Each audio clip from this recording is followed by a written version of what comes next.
Chicago's McCormick Place Convention Center hosts more than 200 conferences and events each year, attended by about 1.8 million guests. It's the largest convention center in North America and generates an estimated $1.8 billion in annual economic activity. All of those visitors are supported by one thing: the terrazzo floors they walk on throughout their busy convention day. These are not just any terrazzo floors. McCormick Place is the first large-scale use of epoxy terrazzo, a Chicago innovation on a flooring technique thousands of years old. To tell the story of craftsmanship, design, and innovation that went into these floors, we gathered 4 terrazzo masters from the North Central Terrazzo Association. Now in their 80s, they worked on the epoxy terrazzo installed in the North Building, completed in 1986, which was the first major expansion of McCormick Place since it reopened in 1968 after a major fire.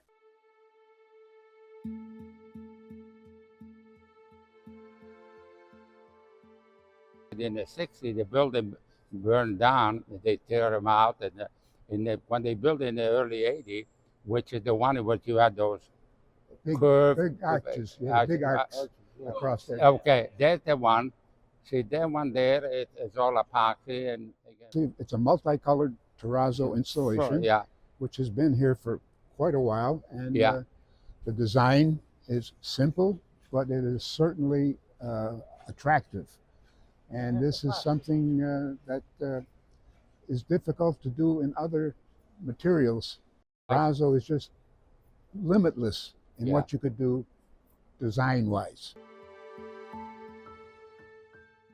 And then even the strip, the layout with the cementitious terrazzo, you cannot stagger a strip because you will crack. My epoxy, you'll be able to overcome that because you can clean the floor, put the membrane, which is a membrane is an elastic material, which even to the concrete crack, you have about between 15 to 17% of elasticity, which it will expand and contract the epoxy. It will follow those movement. See, and that's why, see, like this one here, if you have to do a floor with this kind of design in cement, you will not be able to do it, because you will have crack in the floor, guaranteed. Yeah. What they did in epoxy, you can overcome that. See? This way, it's a very good product. Very versatile. And the color is fantastic. You have very bright, brilliant color, and any color you want to. You can combine. Cement, you can't delimit it. See, with the old-fashioned terrazzo, cement terrazzo, we never would have been able to get it this way. So what we used to do is take linseed oil and turpentine and mix it. And after the floor was polished, we'd soak it with that a couple times, mop it off, and then we put a wax on it. But with the resin epoxy like this, it stays wet. I think some of the best things about it was when you mentioned grinding. You know, we had a 3/8 strip or a 1/2-inch strip, whatever, a 1/4-inch strip. And it was down on a substrate that somebody else poured. So most of the time, the strips were a lot more even. Maybe the floor was like this, but where the strips met, they were even. So when you ground the floor, you didn't have to keep grinding. You create these big dips in it, where it controlled that more. Depending on the mechanic, you know, if he, you know, instead of giving it a 1/4 inch, he's giving it a 3/8. Instead of 3/8, giving it a 1/2 inch, you're wasting a lot of product. Then he had to grind more. But in general, I think it went quicker. The polyacrylic was a very good floor, too, good product.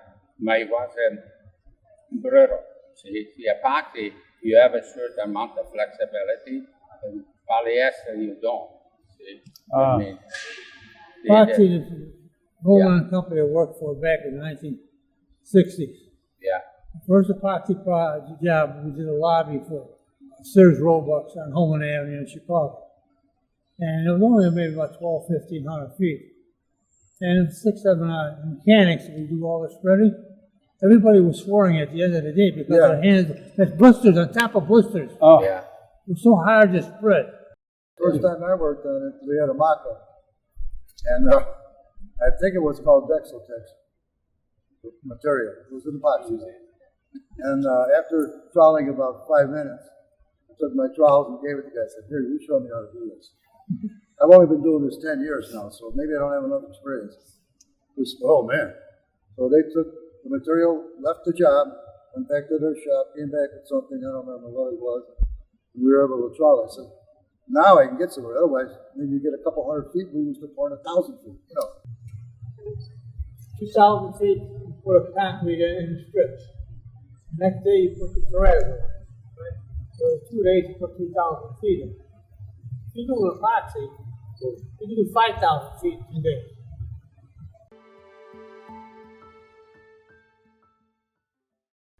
Architects are willing to ask questions like crazy.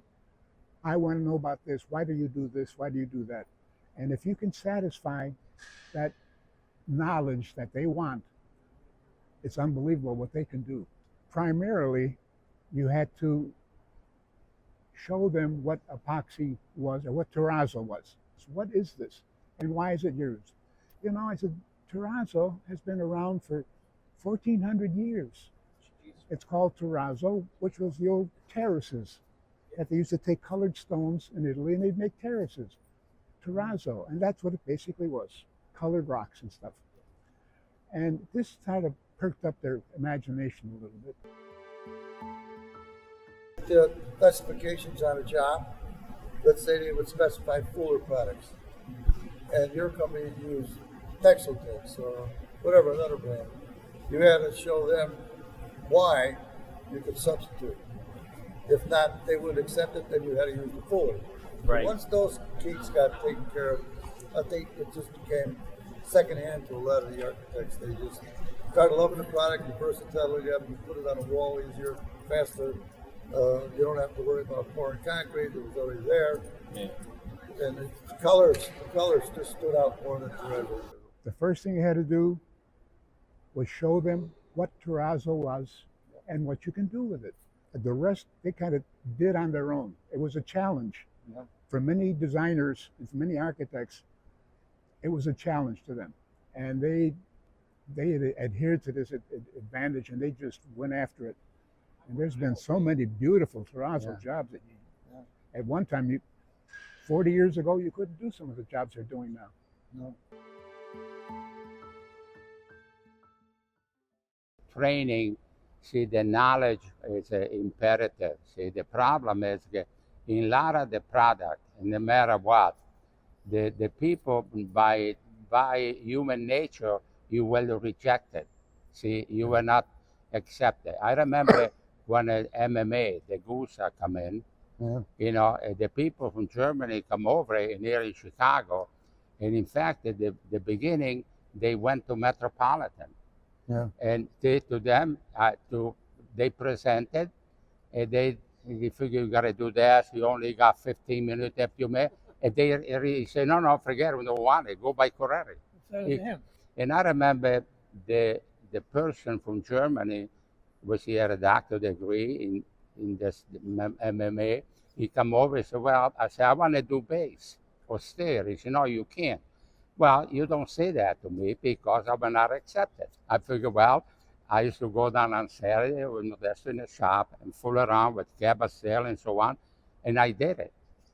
And right. I got them in my garage, which at the base, at that step, and it's there. It takes time, and you have to train. And sometimes the people, are used to a certain way of do things. It's not easy, like they said, to teach an old dog a new trick.